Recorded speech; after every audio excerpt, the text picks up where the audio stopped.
What's going on, guys? Welcome back to another video. So this week's video is a very special one for me as we've just celebrated 2 years of Pickajet. Now for those who don't know, Pickajet is my startup venture. It's been 2 years. Time flies. But the crazy part is the progress we've made this year was insane. And I'm super excited where we're about to take the company. So I'm genuinely grateful for how far we've come. So, for those who don't know, Pickajet is a private jet charter broker. And basically, what we do is we bridge the gap between the client and the operator. So, we bring on our expertise gained through our last 10 years of experience that I have. And we basically consult, we basically have our own network of operators, and we find and facilitate the booking process for the client.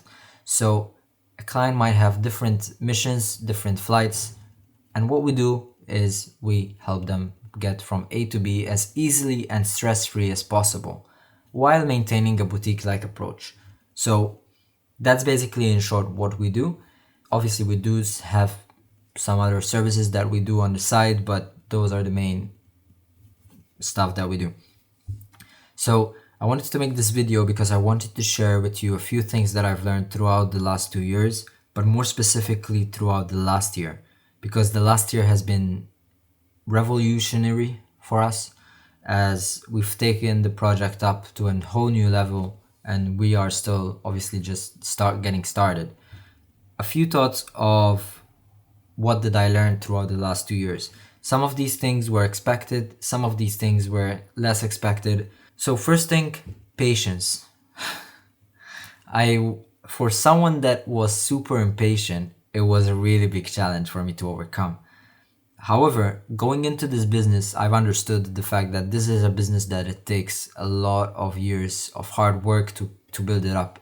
So I kind of went in knowing that it will take time, and it's okay. Be patient, keep pushing through, and obviously just never stop. So by being patient, you allow yourself, first of all, room to think, and second of all, you don't rush things, so you don't act out of neediness or desperation. Second thing is resilience. Now, this is for me one of the most crucial things that you need to possess as an entrepreneur, regardless of what you're doing. You need to be resilient. So without resilience, you will pretty much halt within the first friction, within the first setback that you might face. By being resilient, you push through the challenge that you have in front of you. An entrepreneur is facing these challenges on a daily basis. So being resilient will make sure that you push through whatever you have in front of you with the least amount of resistance as possible. Third thing, discipline. It's another crucial factor, something that I've basically gained throughout my fitness journey, and it pays off because with discipline, you don't work on motivation. You don't work when you're motivated. You work regardless of how you feel, and whenever you feel basically not motivated, you still get the work done. And over a long period of time, this results in a more efficiency and more progress. The next one is managing expectations. Now, this one was a very hard one for me. Yes, I did go into this project knowing that it will take time, but deep down I wanted things to happen quick. And they didn't at first. So it was only this year that we started seeing some progress with what we were doing. And at first it was quite tough, but then I started kind of like letting go and just focusing on my inputs, as my previous video that I've done on YouTube basically was about. Managing expectations is super important, as if you have high expectations, your rate of being disappointed is super high. If you're not disciplined, if you're not patient, and if you're not resilient, you will just stop. The number 5 rule or thing that I've learned is importance of your network. Now, this was something that I didn't expect. So when I started Pickajet, I had a zero network. I mean, I did have some network based on my previous experience, but client wise and brand wise, I had zero network. So I was pretty much like starting it from scratch. And only this year that I've really started working on building up my network. It pays off. I mean, people know people, and when you have a strong network, you have a strong support system. So if you have a strong network, you can reach out to X, Y, or Z and basically just be able to facilitate certain things that might you might need in your business. Now the thing is that business is not just you and the client. Business is also you and the operator, you or the service provider. So the importance of your network also lies within maintaining a strong network within the operator side of things. And the other thing that's super important is brand recognition. Especially if you are building a brand, you are building not just a product, but a brand that you have the services and products tying down to it. Brand recognition is super important as people will eventually start to get familiar with the brand. So by building a brand foundation, by building a strong foundation for where you want your brand to go, you manage to keep in line with what you want to develop and making sure that what you develop is in line with your values, your brand values. So it is super, super important, and just make sure that you have them set for your brand. So number 7 is manifesting. And manifesting is something that I've started doing very recently, and it helps up with the self-confidence, with your confidence in being able to achieve what you want to achieve. And by believing what you deserve, you manage to attract what you deserve. So this is something that some people might agree on, some people might not, but it's fine. I think it's important to have, and it's important to manifest what you want in life. Number 8, probably one of the most important things and underrated, taking care of yourself. Throughout the last 2 years, but more specifically throughout this year, I really took time to look after the well-being of myself. Why? Because I'm the main vehicle driving this business forward. So if I crash, who's gonna suffer? The business and me.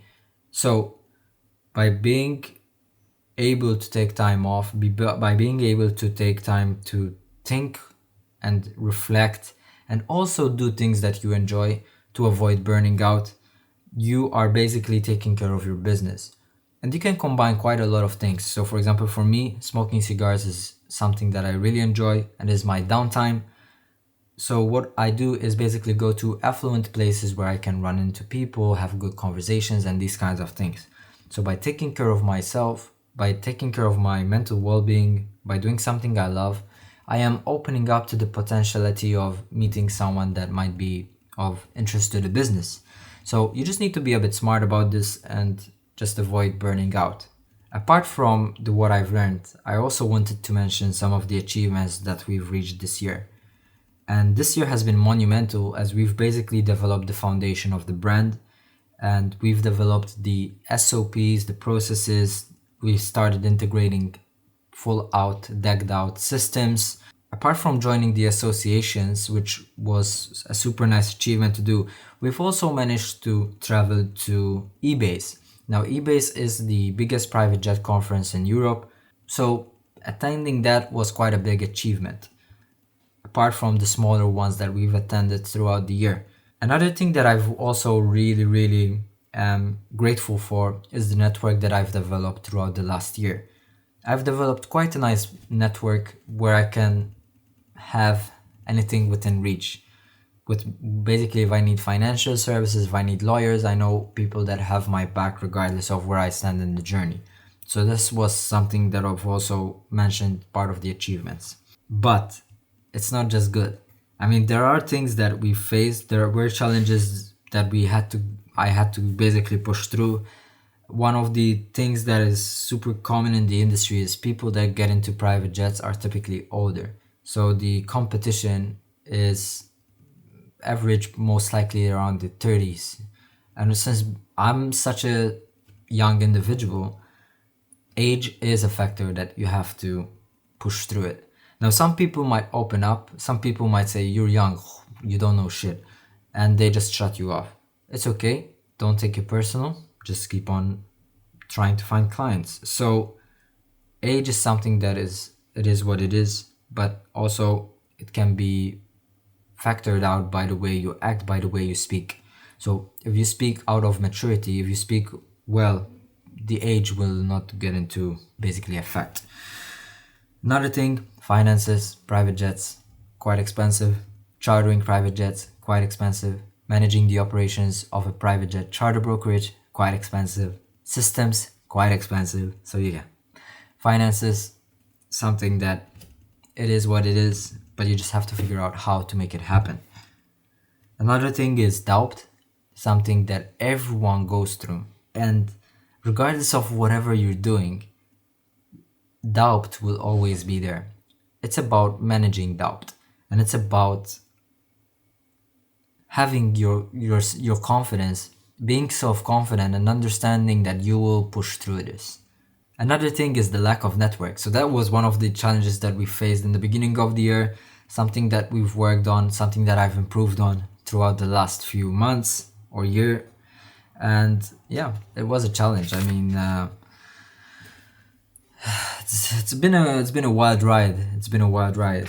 So one thing is, looking forward now, there are plenty of goals that I have, but I don't just want to share the goals with you guys here, as obviously, I mean, you guys can understand, but I will eventually be taking you guys with me throughout the journey, and I will start making more day-to-day live videos, taking you guys on the journey of what it's like to own a private jet charter brokerage, and hopefully you'll be able to see the videos and see us grow and see us develop the company, see me basically running the business and being able to follow the journey with me. So that's one of the goals. My main goal would be to share the journey with you guys. So I'm not going to list the goals specifically what we want to achieve, as obviously, but that is the goal. The goal is for me to showcase the journey with you guys, and as we go along, you get to see the progress that I make. It's not an easy journey. It's really not. That brings this video to an end. I mean, it's a bit on the longer side, but yeah. I mean, it's a video that I wanted to make also because I want to look back at this video in 10 years, 15 years, 20 years and say, man, what was I doing back in 25? So, Pickajet. We'll see. The next few years are quite interesting, and I'm really looking forward to basically just growing this. So if you want to follow the journey, I will link the Pickajet socials down below, and also you can follow my personal journey. I will also link the socials down below. And if you have any comments, if you have any things that you want to ask or you would want me to basically make a video about, feel free to drop them down in the comments. I'll be happy to dive in deeper into some topics as we go along. So thank you guys for watching. I hope you have a good week and see you in the next one.